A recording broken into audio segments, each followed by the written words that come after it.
अवधारणा के इस प्लेटफॉर्म पर मैं एनसी शर्मा एक बार फिर से आप लोगों का स्वागत करता हूं। आज बहुत ही इंपॉर्टेंट टॉपिक है, ध्यान रखना। इंपॉर्टेंट मैं इसलिए बोल रहा हूं क्योंकि आज है डायरेक्टिव प्रिंसिपल्स, यानी कि राज्य के नीति के निर्देशक तत्वों की हम बात करने वाले हैं, यानी कि directive principles of state policy. ध्यान, केंद्र और राज्य सरकारें जो हैं वो इनको लागू करती है। ध्यान, नीति के निर्देशक तत्व की अवधारणा हमने आयरलैंड के संविधान से ली है। कौन से देश के संविधान से लिए है? आयरलैंड। और आयरलैंड ने इनको जो है वो लिया है स्पेन के संविधान से। आयरलैंड ने इनको कहां से उठाया है? स्पेन से लेने का कार्य जो है वो किया है, ध्यान करना। तो ये जो कॉन्सेप्ट है आपका डायरेक्टिव प्रिंसिपल्स का, ये कॉन्सेप्ट जो है वो आयरलैंड से हमने लिया है और आयरलैंड ने इसको स्पेन से संविधान से लेने का कार्य किया है। फिर देखो, इनका उल्लेख भारतीय संविधान के भाग नंबर 4 और आर्टिकल 36 से 51, 36 से 51 के बीच इनका जो उल्लेख है वो किया गया है। ओके, यहां तक कोई दिक्कत नहीं है। फिर आगे देखो, ये राज्य की नीति निर्माण में मार्गदर्शन प्रदान करते हैं, मतलब राज्य को एक प्रकार का निर्देश देते हैं कि आपको ये चीजें हैं, इनको ध्यान में रखते हुए क्या करना है, कार्य करना है। तो डायरेक्टिव प्रिंसिपल्स की अगर हम बात करें तो राज्य को एक प्रकार के दिए गए निर्देश होते हैं। ओके, अब देखो इसका उद्देश्य क्या है, ऑब्जेक्टिव क्या है, ध्यान रखना। नीति के निश्चित तत्वों की बात करें तो इनका मुख्य उद्देश्य नागरिकों का कल्याण, सबसे इंपॉर्टेंट, ध्यान रखना, आधारित है। मतलब लोक कल्याण की जो भावना है वो सबसे इंपॉर्टेंट है। लोक कल्याण की बात करें तो वेलफेयर जो है वो सबसे ज्यादा, लोक कल्याण जो है उसको सबसे ज्यादा जो है वो प्राथमिकता दी गई है। इसके अलावा सामाजिक और आर्थिक न्याय, सोशल एंड इकोनॉमिक जस्टिस, लोगों के साथ इतना भी भेदभाव ना हो सामाजिक दृष्टि से और आर्थिक दृष्टि से कि कोई इंसान अपने आप को बेचने के लिए तैयार हो जाए और समाज में कोई वर्ग ऐसा हो जो अपने आप को समाज से कुछ अलग ही मानने लगे, तो ऐसी स्थिति ना हो। ये राज्य सरकार को दिए गए निर्देश हैं कि आप इस प्रकार के एक राज्य का निर्माण करो जिसमें इस प्रकार का सभी लोगों को न्याय मिले। इसके अलावा समाज और अर्थव्यवस्था में निष्पक्षता, समाज और अर्थव्यवस्था में निष्पक्षता तथा समानता सुनिश्चित करने का प्रयास किया जाता है इसके तहत। ठीक है, इसके अलावा प्रकृति में सकारात्मकता, पॉजिटिव इन नेचर, मतलब सभी चीजों के बारे में अच्छी चीजें जो है इसके अंदर बताई गई है। इसके अलावा डीपीएसपी राज्य के लिए एक सकारात्मक दिशा निर्देश के रूप में कार्य करते हैं। डीपीएस समझ गए होंगे आप, directive principles of state policy की अगर हम बात करें तो ध्यान, यहां पर अब हम इनके अनुच्छेदों की बात करेंगे। ठीक है, अनुच्छेदों की बात करें तो उससे पहले देखो, मैं पहले आप लोगों को एक चीज समझा दूं। नीति के निर्देशक तत्व जो हैं इनकी सिफारिश करने वाली समिति का नाम है तेज बहादुर सप्रू समिति है। इसकी सिफारिश से हमने नीति के निर्देशक तत्व जो हैं वो अपनाने का क्या किया है, कार्य जो है वो किया है। इसके अलावा ध्यान, नीति के निर्देशक तत्वों के बारे में एक चीज और आपको ध्यान रखनी है, वो ये चीज ध्यान रखनी है, लोक कल्याण तो आपको बता दिया लोक कल्याण है, लेकिन ये ध्यान, न्याय योग्य नहीं है।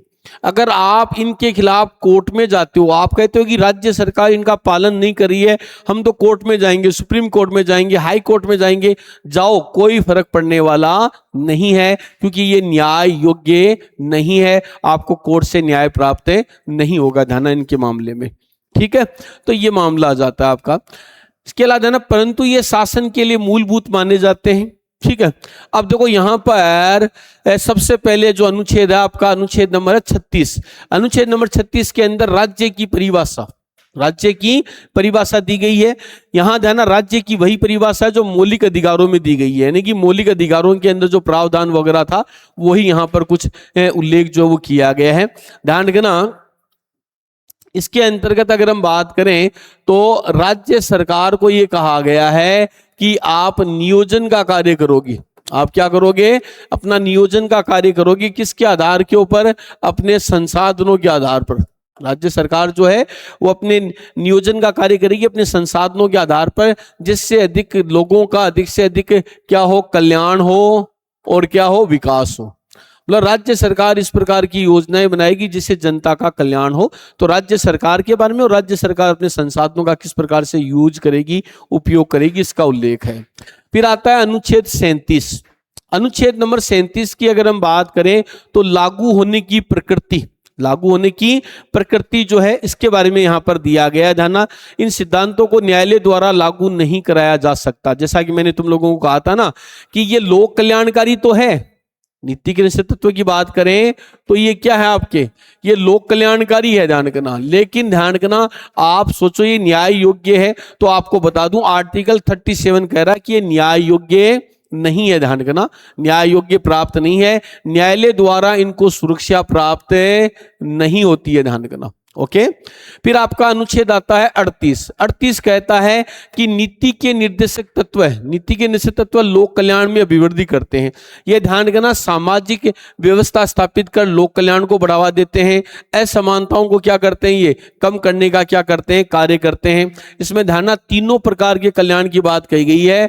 इसमें कहा गया है कि सामाजिक, आर्थिक और राजनीतिक तीनों प्रकार के न्याय की बात कही गई है। ठीक है, सामाजिक, आर्थिक और राजनीतिक तीनों प्रकार का न्याय जो है वो प्रदान किया जाएगा। इसका उल्लेख जो है वो आपके अनुच्छेद के अंतर्गत 38 के अंतर्गत जो है वो इसके अंतर्गत व्यवस्था की गई है आपकी। फिर देखो आगे अगर हम बात करें तो आपका आ जाता है अनुच्छेद नंबर आ जाता है 39 आ जाता है।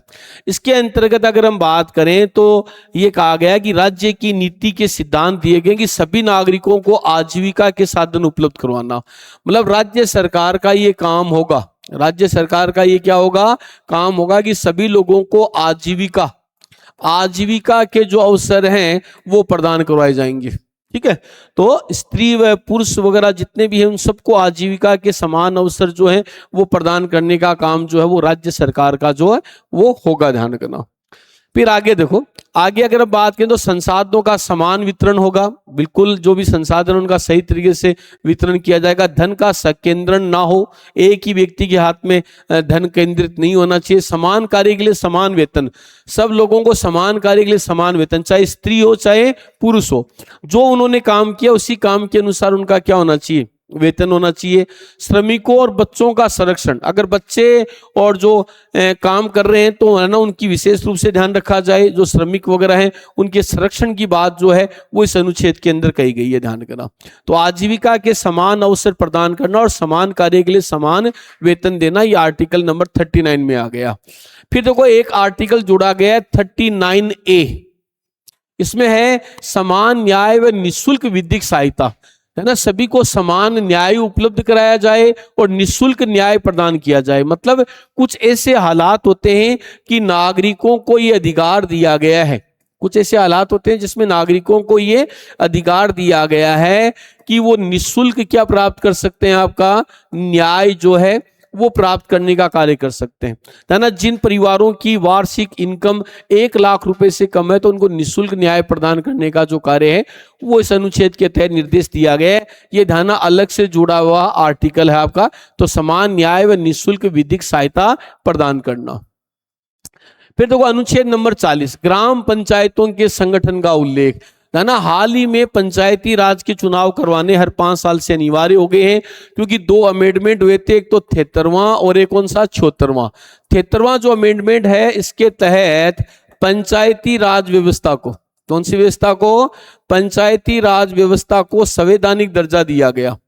ठीक है, अब ध्यान रखना पंचायती राज के चुनाव हर 5 साल से करवाने अनिवार्य है, लेकिन पहले अनिवार्य नहीं था। ध्यान रखना, पहले अनिवार्य नहीं था। पहले अनुच्छेद नंबर 40 के तहत ग्राम पंचायतों के संगठन का उल्लेख था। भारत में सबसे पहले शुरुआत करने वाला राज्य जो था वो 2 अक्टूबर 1959 को राजस्थान था। राजस्थान के अंदर नागौर से इसकी शुरुआत जो है वो भी थी आपकी। फिर आपका अगला जो अनुच्छेद है वो आता है आपका अनुच्छेद नंबर कितना आता है, 41 आता है। ये कहता है काम, शिक्षा और लोक सहायता पाने का अधिकार, कि हर व्यक्ति को दाना काम यानी कि रोजगार, शिक्षा, लोक सहायता प्राप्त करने का राइट है, अधिकार जो है वो दिया गया आर्टिकल नंबर 41 के अंतर्गत। फिर देखिए आगे चलते हैं डायरेक्टिव प्रिंसिपल में। इसमें कहा गया है कि राज्य में बेरोजगारी, बुढ़ापा, बीमारी और विकलांगता के मामलों में काम, शिक्षा और लोक सहायता पाने का अधिकार सुरक्षित किया जाए। मतलब गांव आपके एरिया में अगर कोई व्यक्ति बेरोजगार है उसको रोजगार प्रदान किया जाए, कुछ हालातों में रोजगार दाना। अपना जो नरेगा है, मनरेगा है और हाल ही में सरकार ने इसका जो नाम बदला है उसकी अगर हम बात करें तो वो इसी के अंदर आ जाता है आपका आर्टिकल। ठीक है, तो काम पाने का अधिकार जो है वो दिया गया है। विकलांग वगैरह और निःशक्त जन जो है उनके लिए कुछ विशेष प्रावधान जो है वो इस अनुच्छेद के तहत किए गए हैं। इसके अलावा राज्य अपनी आर्थिक क्षमताओं, विकास की सीमाओं के भीतर यह व्यवस्था करेगा। मतलब राज्य सरकार के पास जो भी उसके पास संसाधन है, रिसोर्स है, उनके आधार पर डेवलपमेंट का काम उसके द्वारा किया जाएगा। फिर आता है आर्टिकल नंबर 42। ये कह रहा है काम की न्याय संगत और मानवीय दशाएं तथा प्रसूति सहायता, कि सब लोगों को काम का न्याय मिले, मतलब काम प्राप्त हो और मानवीय दशाएं जो है वो प्रदान हो जहां वो काम कर सके। प्रसूति सहायता में आपको बता दूं इसके अंदर ये कहा गया है कि प्रसव काल के अंदर, प्रसव काल में महिलाओं को क्या दिया जाता है, सवैतनिक अवकाश प्रदान किया जाता है। क्या प्रदान किया जाता है, सवैतनिक अवकाश, है ना। इंडिया के अंदर लगभग 240 दिनों का सवैतनिक अवकाश जो वो प्रदान किया जाता है आर्टिकल नंबर 42 की अगर हम बात करें तो। ठीक है, तो राज्य इस काम की न्याय संगत और मानवीय परिस्थितियां क्या करता है, सुनिश्चित करेगा। ये इसके अंदर उल्लेख है, ध्यान रखना। प्रसूति सहायता का प्रावधान है, ये मैंने आपको बता दिया, 240 दिनों का सवैतनिक अवकाश प्रदान करेगा आपको। फिर देखो आर्टिकल नंबर 43 कहता है, ये कहता है कर्मकारों के लिए जीविका, मजदूरी एवं कुटीर उद्योगों को प्रोत्साहन करना। इसमें सीधी सी बात है, इसमें उद्योग धंधों को, किसको, उद्योग धंधों को विकसित करने के लिए इसमें धना लघु है, कुटीर है और सहकारिता उद्योग। ठीक है, ध्यान रखना, सबसे छोटा उद्योग होता है कुटीर उद्योग, जो गांवों में छोटे छोटे इलाकों में मिलता है। फिर शहरों में होता है लघु उद्योग। ठीक है, सहकारिता, लोगों को द्वारा समूह बनाकर किया जाने वाला कार्य। तो इनके डेवलपमेंट की जो बात है वो आर्टिकल नंबर 43 के अंदर कही गई है। ठीक है, तो राज्य सरकार क्या करेगी, श्रमिकों के लिए जीविका, मजदूरी सुनिश्चित करेगी, मतलब उनको रोजगार वारदार प्रदान करने के लिए उद्योगों को बढ़ावा देगी, जीवन स्तर उपलब्ध करवाने का कार्य करेगी। ये देखो कुटीर उद्योग, कुटीर उद्योग आ गया, लघु उद्योग भी इसी में आएगा और सहकारिता उद्योग भी इसी में आएगा। तो राज्य सरकार का एक काम होगा कि वो इन उद्योगों को क्या देगी, बढ़ावा देने का कार्य करेगी। देखो यहाँ पर कुछ एग्जाम्पल दे रखे हैं, करगा, हस्तशिल्प, कागज, लकड़ी, बांस के कार्य, ये जितने भी उद्योग हैं, जितने भी उद्योग हैं, इनके अंतर्गत जो है वो लोगों को रोजगार प्रदान करने का काम राज्य सरकार अपने लेवल पर करेगी। राज्य सरकार लोगों को प्रोत्साहित करने के लिए उन्हें प्रशिक्षण देगी, आर्थिक सहायता देने का क्या करेगी, कार्य करेगी। अब ध्यान, इसी में एक अनुच्छेद और जोड़ दिया गया है 43A।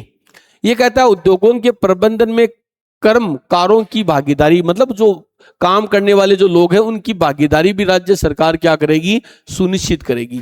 सहकारिता जो उद्योग है वो इसी प्रकार के उद्योगों के अंदर आते हैं जिसमें लोगों की भागीदारी जो है वो होती है। ध्यान रखना, उद्योगों के प्रबंधन, श्रमिकों की भागीदारी सुनिश्चित की जाएगी।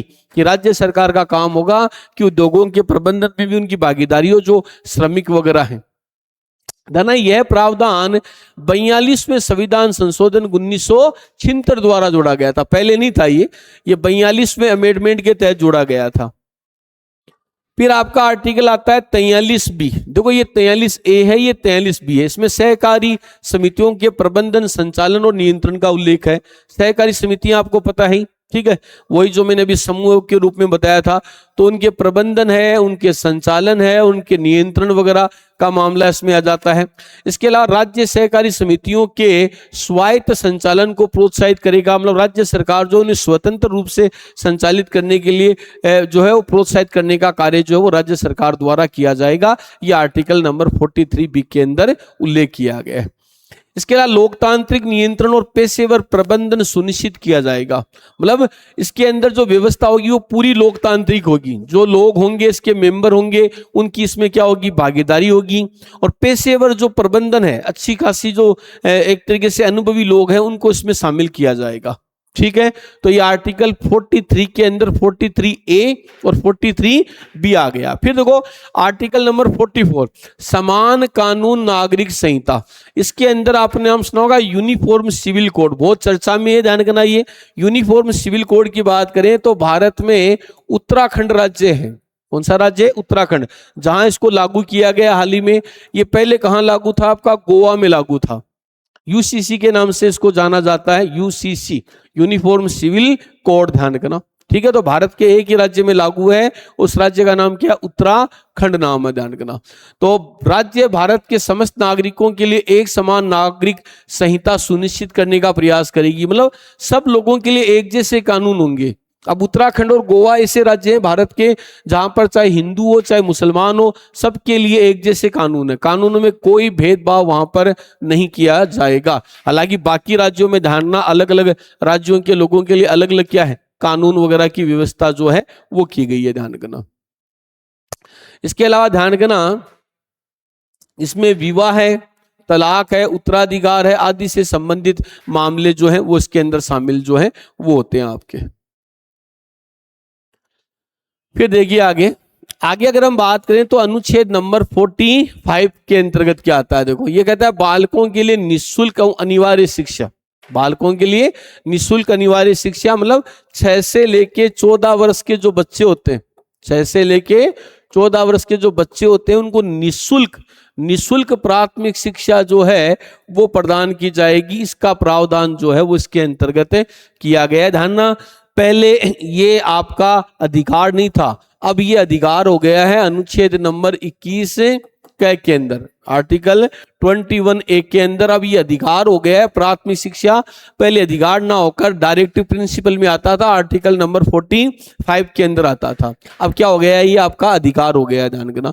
तो निःशुल्क शिक्षा की जो व्यवस्था है वो इसके अंदर है। इसके अलावा यह प्रावधान अनुच्छेद 21A से भी संबंध है, जानना। इसके अंदर इसको अधिकार बना दिया गया है, मूल क्या बना दिया गया है? अधिकार बनाने का जो कार्य है वो किया गया है। फिर आता है आर्टिकल नंबर 46। आर्टिकल 46 कहता है अनुसूचित जाति यानी कि SC ST, ठीक है, अनुसूचित जाति और अनुसूचित जनजाति व अन्य दुर्बल वर्गों के उत्थान की बात करता है। शेड्यूल कास्ट और शेड्यूल ट्राइबल जो एरिया है उनके डेवलपमेंट, उनके लिए काम करने का काम करेगी राज्य सरकार। ये आर्टिकल 46 के अंदर है, ठीक है। तो राज्य सरकार अनुसूचित जातियों, जनजातियों और कमजोर वर्गों के हितों की रक्षा का कार्य करेगी। ये कौन से आर्टिकल में उल्लेख है? आर्टिकल नंबर 46 के अंदर ये प्रावधान किया गया है। इसके अलावा उनकी शिक्षा और आर्थिक उन्नति पर विशेष ध्यान देगी। आप देखते हैं SC ST के जो लोग हैं उनके लिए विशेष रूप से आरक्षण की व्यवस्था की गई है, एजुकेशन जो इंस्टीट्यूट वगैरह है उनके अंदर, तो ये इसी में आता है, ध्यान रखना। राज्य सरकारें जो है वो इनकी व्यवस्था करेगी। सरकारी नौकरियों में आपने देखा होगा आरक्षण वगैरह की भी व्यवस्था होती है, छात्रवृत्ति भी दी जाती है, कई प्रकार की सुविधाएं जो है उनको दी जाती है, ध्यान रखना। फिर आपका आता है अनुच्छेद नंबर 47 आता है, अनुच्छेद नंबर 47। इसमें एक आ गया है कि राज्य सरकार जो है आपकी, राज्य सरकार जो है वो पोषण के स्तर में सुधार करेगी और लोगों के स्वास्थ्य का ध्यान रखेगी।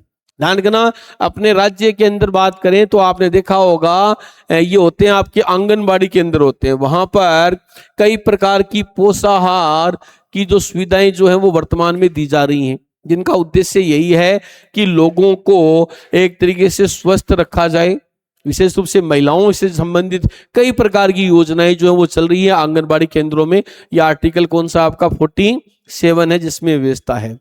इसके अलावा ध्यान रखना, मादक पदार्थों की सेवन तथा इन पे प्रतिबंध लगाएगी। अब देखो कुछ राज्य सरकारें ये प्रतिबंध लगाती है, जैसे गुजरात है, केरल है, बिहार है, यहाँ पर शराब पर बैन है। लेकिन कुछ ऐसे राज्य हैं जहां पर बैन नहीं है। मादक पदार्थ जितने भी हैं, नशीले गुटखे वगैरह सब यूज में किए जा रहे हैं। कारण क्या है? ये दाना डायरेक्टिव प्रिंसिपल में आता है और डायरेक्टिव प्रिंसिपल की ये खूबी है कि ये राज्य सरकार की इच्छा पर डिपेंड करता है। राज्य सरकार चाहे तो लागू करे, राज्य सरकार चाहे तो लागू ना करे। इसी कारण ध्यान, ये न्याय योग्य नहीं होता है। कोर्ट इनके अंदर किसी प्रकार का हस्तक्षेप करने का कार्य जो है वो नहीं करता है, ध्यान रखना। फिर आता है आपका अनुच्छेद नंबर कौन सा आता है? 48 आता है। इसके अंदर कृषि और पशुपालन का उल्लेख जो है वो किया गया है। तो कृषि एवं पशुपालन का संगठन जो है वो इसके अंतर्गत आपको मिलेगा। यहाँ पर मतलब कृषि और पशुपालन को राज्य सरकार क्या देगी, आपकी बढ़ावा देगी। इससे संबंधित जानकारी जो है वो इसके अंतर्गत है आपकी। फिर देखो, राज्य आधुनिक और वैज्ञानिक कृषि को प्रोत्साहित करेगी।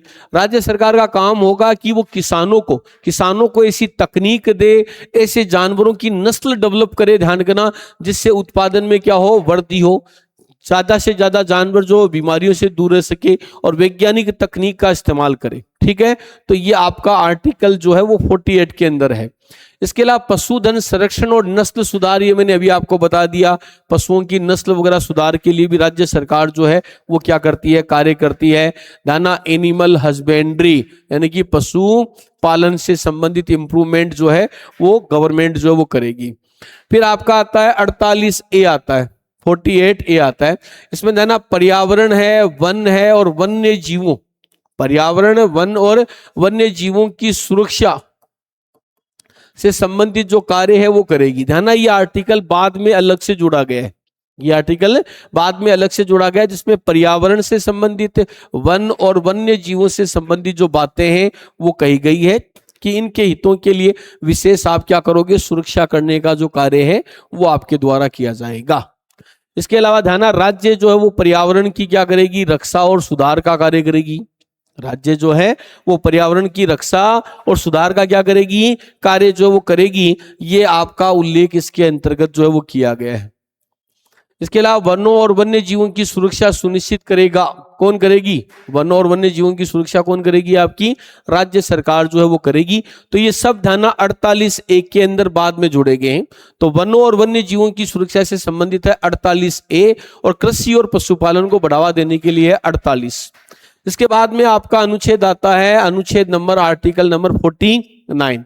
ये कहा गया कि राष्ट्रीय महत्व के स्मारकों का संरक्षण, मतलब राज्य सरकार को ये निर्देश दिया गया है कि राज्य सरकार जो है ना वो ऐतिहासिक इमारतों की क्या करेगी, वो ऐतिहासिक इमारतों की सुरक्षा करेगी, उनकी देखभाल करेगी और आवश्यकता पड़ने पर उनकी मरम्मत वगैरह का कार्य जो है वो भी ध्यान रखना राज्य सरकार द्वारा किया जाएगा।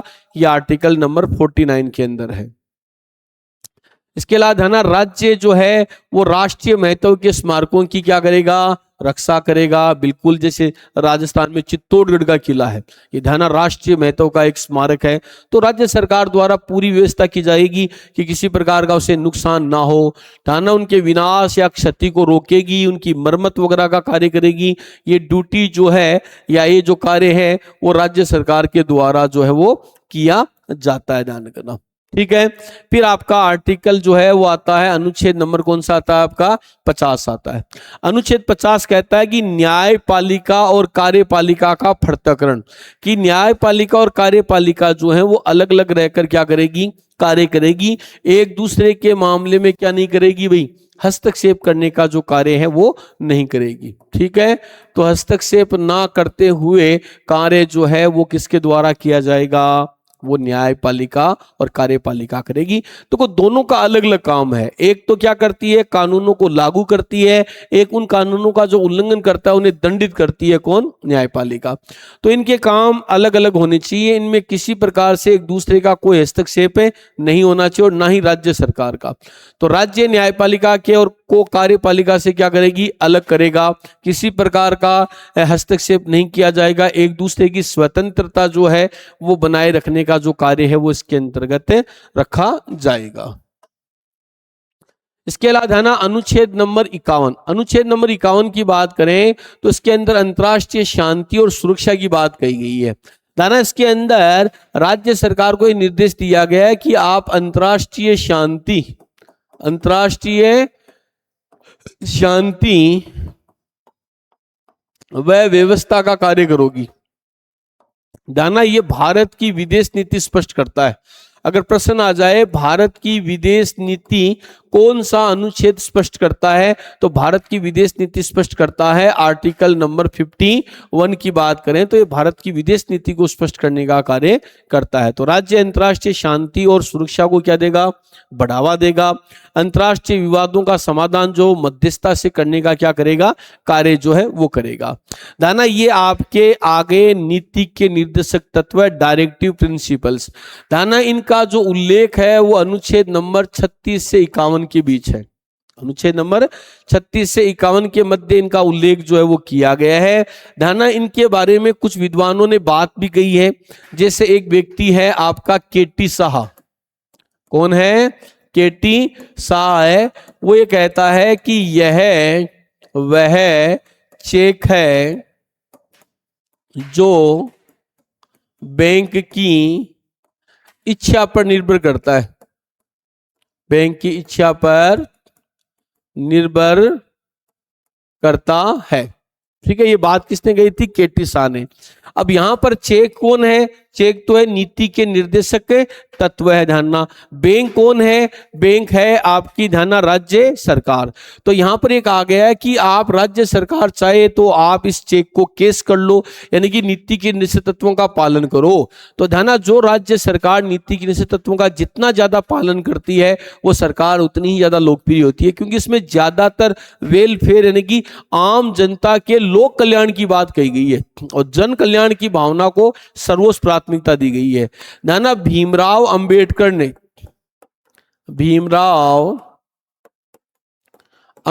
ने इसको एक अनोखी व्यवस्था कहा है। भीमराव अंबेडकर ने इसको क्या नाम दिया है? अनोखी व्यवस्था। की एक अनोखी व्यवस्था है जिसके अंदर कोई भी राज्य सरकार नहीं चाहती कि वो उनका पालन करे, फिर भी ध्यान राज्य सरकार को इसका क्या करना पड़ता है? पालन करना पड़ता है। तो एक अनोखी व्यवस्था, एक अनोखा जो सिस्टम है वो भीमराव अंबेडकर ने इसको करार दिया है। तो ये ध्यान रखना, आज हमने जो जानकारी जो है वो कंप्लीट की है। किसके बारे में कंप्लीट कर लिया? आपकी नीति के निर्देशक तत्व जो है उनकी जानकारी जो है वो हमने कंप्लीट की है। डायरेक्टिव प्रिंसिपल्स जो है उनके बारे में अपनी जो जानकारी है वो कंप्लीट हुई है।